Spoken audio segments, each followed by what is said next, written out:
So, somebody came by yesterday and wanted to see what was blooming in my yard.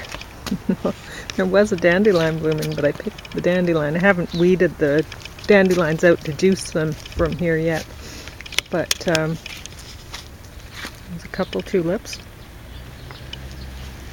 And that's about it. There's more coming up there. There's little violets along the path, but you can't see them now.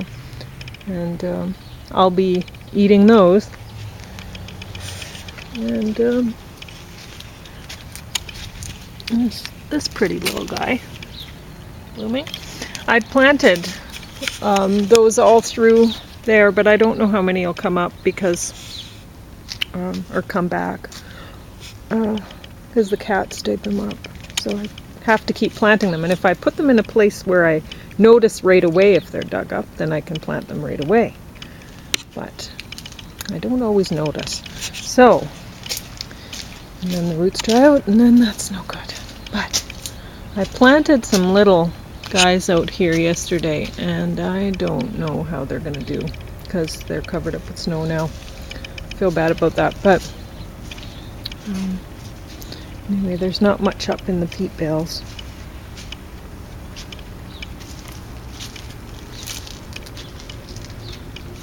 A dandelion. But I don't know how these things will do. I thought they'd be dead the last time it went down to -9, and the lettuces were still fine, so they might be okay. Anyway,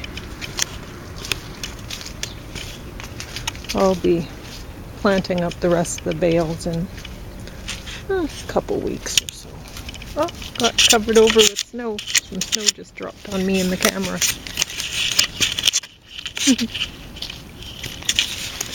Anyway, these are pretty messy.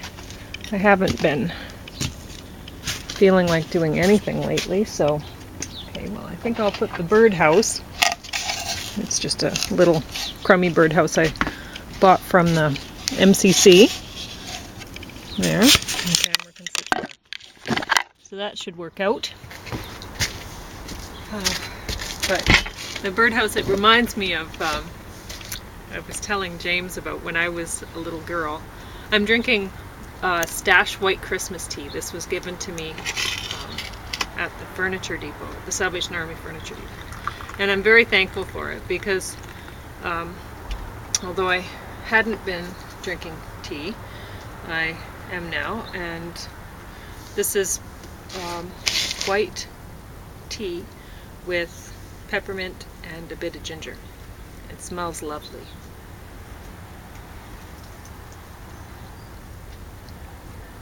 And it's good.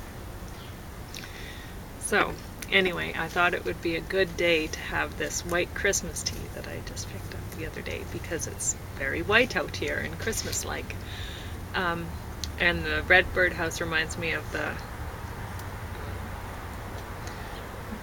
being a brownie. See, when I was a little girl, I loved being a brownie. When my parents sold the farm, I was still little, and they wanted me to go into brownies. And then my mom went to go buy a brownie outfit in Grand Prairie. We moved to Grand Prairie first off the farm, and then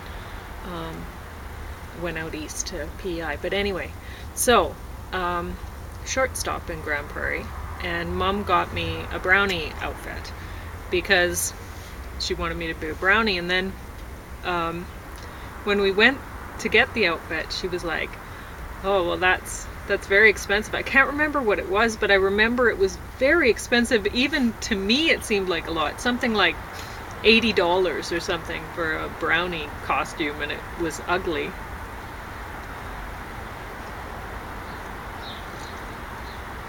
But it was a uniform, you know, military-esque kind of thing, and so it's not like she could just go get the fabric and make one herself. So it had to be a certain way.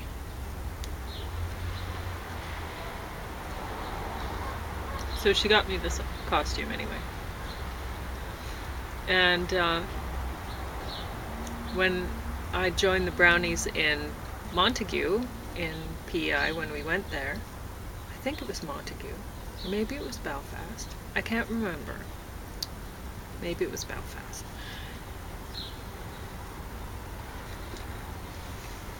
I hadn't even realized it. I don't even think my parents had told me, but I found Dad saved things. Mom was not sentimental. She threw out everything. So, but Dad would save a few things. And then, anyway.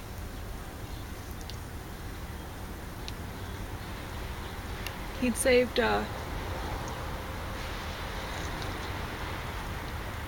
newspaper picture with me in it. And I think it must have been Belfast, because I think it was either Kimberly or Candace Knox were friends of ours, and I think one of them was in the picture too, but I can't remember. Anyway, but there was a picture of me there in my brownie outfit smiling, and I looked very happy. And I really enjoyed being a brownie. Anyway, and that was a great place to be a brownie, because they actually taught us some things, like how to sew a button on a shirt and such things. But what I really liked is they showed all the different badges that you could get for doing whatever. So if you did something in your spare time, you come back and you say, yes, I did that, and then you could get that badge, and it was fantastic. So I looked through and I wanted the prettiest badges, and one of the prettiest badges was the birdhouse one. So I could have gotten lots of other ones, but I was like, no, I just want the pretty ones. But I had lots down my arm. Anyway, I think both arms. I don't think I had enough room on the one arm eventually. Anyway, so this was very exciting for me, getting these badges. It was like way better than a sticker club or something like that. It was great. So you'd do some little job, you'd learn how to do something, and you'd get a badge for it. So that's terrific. So the birdhouse one was a very pretty badge, and I wanted it very much. So I got Dad to help me build the birdhouse so that I could get the birdhouse badge. And honestly, Dad built the birdhouse. I don't remember doing any part of building the birdhouse. I might have gotten to, he probably let me do a few things, like maybe sand it or something. I don't know. But he wouldn't have wanted me cutting wood or anything like that. I don't even remember.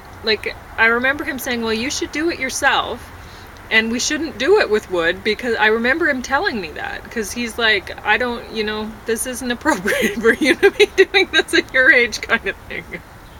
Anyway, so he ended up building most of the birdhouse, but we did make other birdhouses that weren't out of wood that I made myself. So it was okay, like out of milk jugs or whatever, like the cardboard. I still do that. I'll make bird feeders out of them and stuff. Out of, whatever, scrap things, like not necessarily milk jugs, because I don't get those, but juice. I don't know. Whatever. I'd way rather make things out of the recycling than take them to the recyclers. And that reminds me. So anyway, James and I were talking about brownies yesterday, and that's what got me on the brownie and the birdhouse. But James also mentioned something. I told him that I filled up the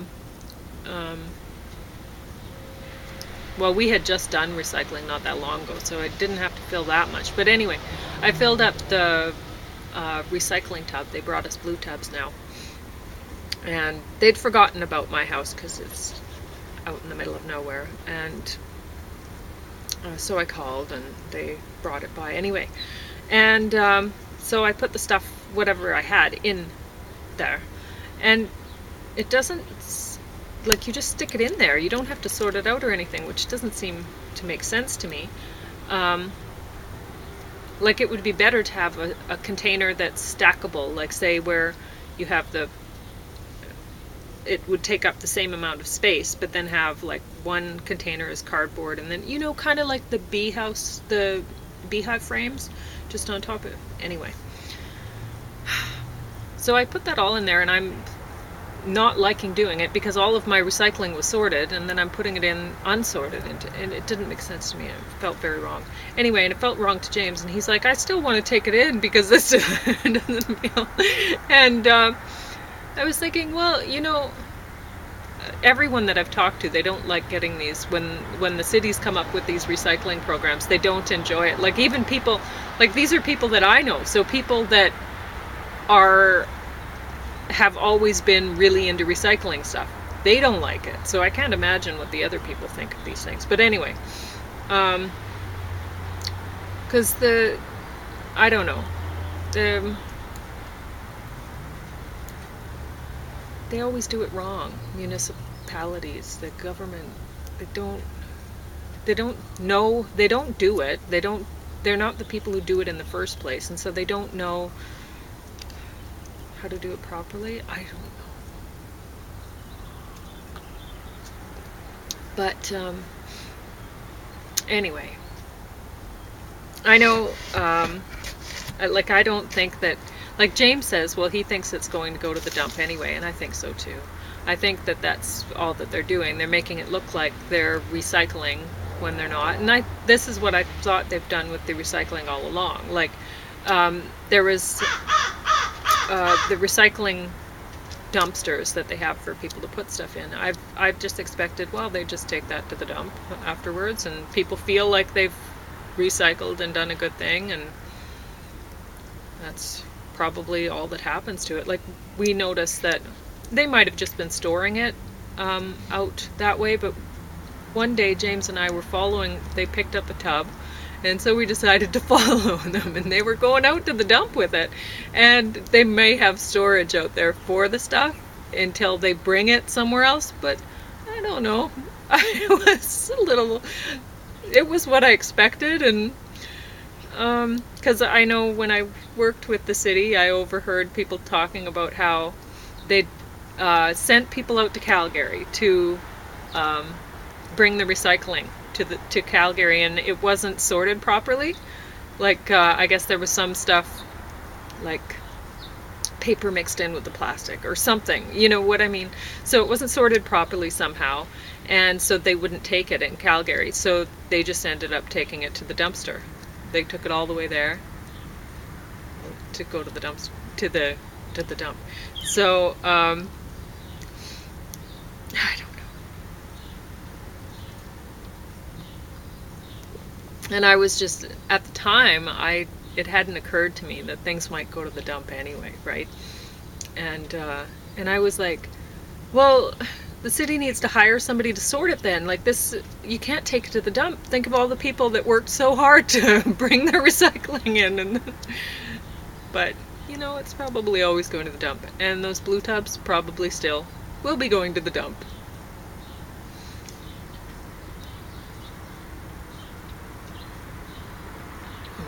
But the tea's nice, and the morning's nice.